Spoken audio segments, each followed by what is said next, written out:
Hello, District 42 judges. In case we have not met, my name is Lynette Theriault, and I am proud to be serving as the District Chief Judge for the 2019-2020 Toastmasters year.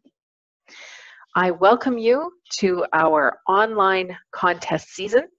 I am one of many of the team that has been working behind the scenes trying to get ready for this.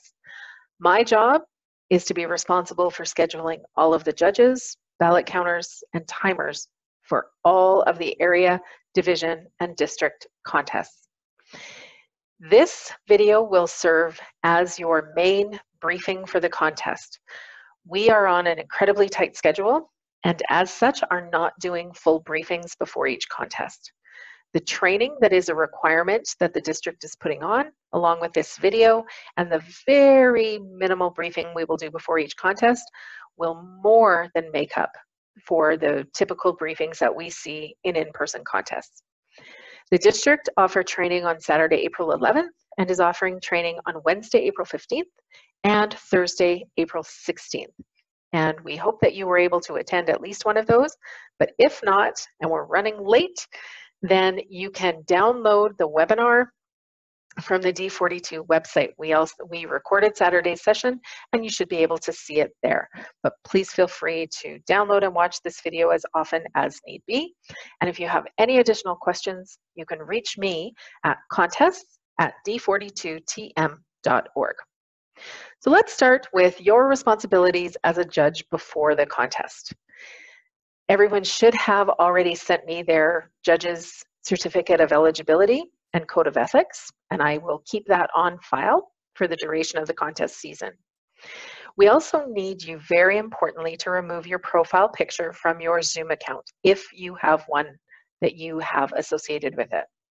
The reason we're asking you to do that ahead of time is because if you try to change it in the midst of a meeting, what happens is that it takes often going out of the meeting and going back into the meeting to have that take effect. And it really becomes very confusing. We've got people in different breakout rooms. We have a main room. We have a tech team that has to let people in and out from the waiting room. So to have people coming and going just simply does not work with what we need to do. So we need you to remove that profile picture ahead of time so that when your camera is off, which it will be for the duration of the contest, that profile picture is not what is seen. If you cannot remember how to delete your profile picture, you should be able to now see my Zoom profile screen, and if you can't, it is coming very shortly, so just be patient. And you need to go to your personal profile in that Zoom account. Once you've done that, you will see that there is a profile picture icon. Now, right now, there is no profile picture in there to delete, so I'm going to quickly add one just so we can see what that might look like. And afterwards, you are more than welcome to add any picture you like to your profile picture on your Zoom account, just not for this contest. But you find any picture that's in your picture library in your computer, move it around so you get exactly the screenshot you want, and boom, you have a profile picture. But we need you to delete that. So we reverse the process. We simply click delete. It will ask you, do you want to delete this picture? Of course, you say yes, and your picture will be gone. Now, the next time you sign into Zoom, that should be gone. But part of our very brief briefing before the contest will be to make sure that everybody has done that. At that point, you also want to make sure that you rename yourself. You will be listed as Judge 1, 2, 3, and so on. That association with name will have been provided to you in the confirmation email that you will have either already received from me or will be receiving soon. As the contests are filling up, I'm sending out confirmations with all of the judges, ballot counters, and timers listed so that everyone has access to that information. Bear in mind that all tiebreaker judges will be counted as Judge 11. When I send you the confirmation, you will not see who the tiebreaker judge is, but we do have one for every single contest. Area contests have 9 judges, division and district level have 10, all with a tiebreaker judge as what we are calling judge number 11. So make sure that you rename yourself to your judge number. If you aren't sure how to rename yourself, I will share my screen again and we'll go to where that is. So let me just, it's on my desktop. Let me just find it here. I have a little screenshot. All you need to do when you're in Zoom, so this can easily be done in Zoom and the change takes immediately. You go down to the bottom of your Zoom screen where you see the participant icon. Click on that. All of the participants in the meeting will show up on the right side of your screen. You simply hover over your name with your mouse and it allows you to rename yourself at that point. So again, you will take on the moniker of Judge 1, 2, 3, and so on. Once we've done that, we are ready to start the contest. We have contestants ready and raring to go, having practiced their speech, and you are there to help us declare the best of the best. So let's take a look at the judge's ballot. I'm just going to share my screen, and I'm going to open up the judging ballot. Let me just get through my documents here, so you can see what a bad filing system I have. So in my forms, I'm going to open up the humorous speech ballot. Now what you'll see is that the district has made all of the judges' ballots fillable PDFs. Great. So anything that's in blue, you can write in. So you can write contestant A, contestant B, and so forth. And then you can fill in all of their speech values as we go down and along. I'm going to give this contestant full marks because they did an amazing speech. What it does not do is it does not tabulate your score for you. So it's not really a workable form. It's just a fillable form. When you send in your ballot, if you're doing it this way, you have to make sure that you delete the top portion. That does not get sent in. Your work should not be shared with anyone. So if you are going to do this via email, and we will be talking about how to submit ballots in a minute, but if you do this by email, you simply need to fill in the contestant's name. I'm just going to put in some gobbledygook here. I'm not a very good typist. And your name where it shows. Now it doesn't allow for a signature to be put in here for whatever reason they've done that. To have an electronic signature, to put a picture of your signature in, to assume that everybody has a stylus or a computer or screen that they can write on, it isn't really realistic. So we are going to kind of let that go for this particular contest season. If the judge's ballot isn't signed, it's not the end of the world, but we need to have your name on it at the very least. So ideally we would have a screenshot of that or a picture of a written ballot, because you can do it the good old-fashioned way by printing it off and writing on it. But we'll talk more about exactly how to submit that in a minute. I want to draw your attention to the individual criteria on the ballot. You'll notice that it hasn't changed, and it's not going to change. So we just have to modify how we look at the information that's on that ballot. One of the biggest questions that people had was, how do you gauge audience response when you don't have an audience? All of the video and audio of every audience member is going to be muted. So as a judge, you cannot gauge what's happening with the audience. You are the audience, and the audience is you. So you need to look at, are you attentive to this speaker? Are you interested in what they're saying? Are you receptive? Are you laughing at the appropriate times? So you gauge your own response as the audience response. The other question that has a tendency to come up is, what about the speaking area? Well, the speaking area is what's in that box. The speaker can see the box they're in. The judges, the audience, can see the box they're in. It is entirely up to the speaker. If they choose to step far back from the camera so that all or part of their body can be seen, that's fine. If they choose to sit in front of the camera, that's fine too. It's entirely their choice how they use their stage, just like it is in an in-person contest. Going outside of a speaking area or not fully using it is not a disqualifier, so you can't disqualify on that. it's entirely possible that speaker can choose to move completely out of frame and then maybe tuck their head into the side of the frame. And if that adds to their speech and maybe it's a funny little gimmick, great, they use their speaking area well. If a hand happens to go outside of that speaking area, that's okay.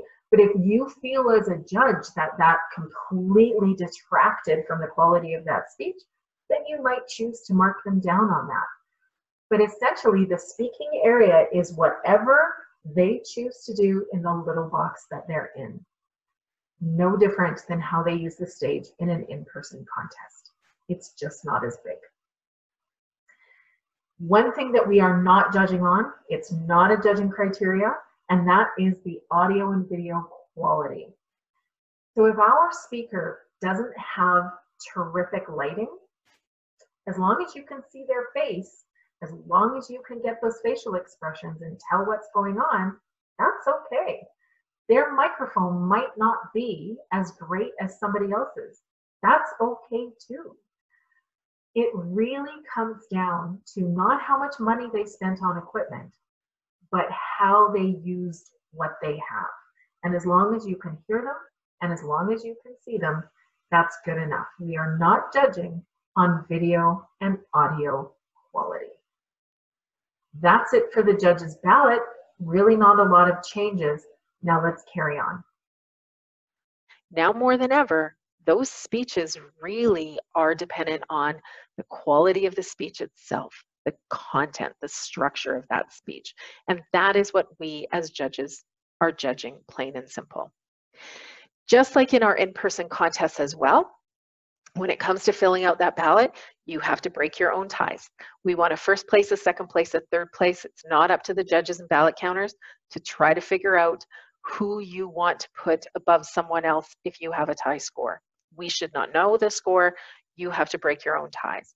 And remember, if you are the tiebreaker judge, you are listing every single contestant in the order you wish to place them. And that's entirely up to you. If you wish to protest as a judge, protests are no different than at our in-person contests. There are two criteria under which you can protest: eligibility and originality. Eligibility is something that we are checking for and we are monitoring and ensuring that all of our contestants are eligible. However, as things can slip through the cracks sometimes, if you think you know something that we don't know and that you believe a speaker to be ineligible for whatever reason, you are free to write protest on your ballot. We will then communicate with you, usually via cell phone, and try to establish why you felt it necessary to protest. If it is deemed that your protest is valid, then that speaker may very well be disqualified. If it is deemed that your protest is invalid and we can prove that, the speaker will not be disqualified. The other basis for disqualification is originality. As we all know, these speeches need to be wholly original. They can be up to 25% borrowed, cited, or quoted content. 25% in a 5 to 7 minute speech is somewhere in the 1 minute and 45-second range. So if you are looking at this speech and thinking, boy, I've heard that somewhere before, you are free to protest that. You just have to have the information available to back that up. If you are not comfortable protesting on the basis of originality, you simply may mark the speaker down in the category of content and not place them as first, second, or third. That's entirely up to you how you handle that. Now, when it comes time to submit the ballots, just like in our in-person contests, every speaker, in between them will be that 1 minute of silence for you to tabulate your ballot. We have that silence at the end of the contest, but we're doing it a little bit differently with these online contests. So instead of everybody being quiet while you fill out your ballot, what will happen is the judges, all of them, and the ballot counters and the chief judge will all be moved to a breakout room. Well, in that breakout room, there will be unlimited silence for you to finalize your ballot. Once you are done, you have two options for submitting that ballot. The preferred option is to take a picture of it and text that picture to both ballot counters and the chief judge. That's going to be the quickest and most reliable method. If you do not have a cell phone or the ability to take pictures and send that through text message on your cell phone, you can email it. So you can either take a picture and email it, you can do a screenshot and email it. If you can have quick access to a scanner and can do that really quickly, you could do that as well. We have to bear in mind that time is of the essence. We are on a very tight schedule, so we need those to arrive quickly. Our concern is that sometimes email has a bit of a lag to it, therefore why text messaging is preferred. If all else fails, you can simply text the names of the contestants first, second, third place to the chief judge and the ballot counters, but you are sending that to all three so that there can be no concern that anybody was playing with that. Once you've done that, you are free to go back to the main contest room. The chief judge and the ballot counters will stay in the breakout room and tabulate those scores in order to declare the winner. So again, you need to arrive early so we can get ready, we can be prepared, we can have a very brief briefing before the contest. We can make sure you don't have a profile picture, we can make sure you have named yourself appropriately. You will fill out the ballot just like you do an in-person contest, only slight modifications to how that works, but it's essentially the same ballot. Protests are the same, break your own ties, fill in the ballot completely, ensure your name is on it. Send that via text message, preferably, or email to the chief judge and both ballot counters. All of the contact information will be shared with you prior to the contest. Again, if you have any questions about this or anything to do with the online contest, please feel free to email me at contests@d42tm.org. I look forward to working with you at the upcoming contest and showing just how great D42 is in being able to modify everything we do to make this the best contest season ever. We'll see you soon.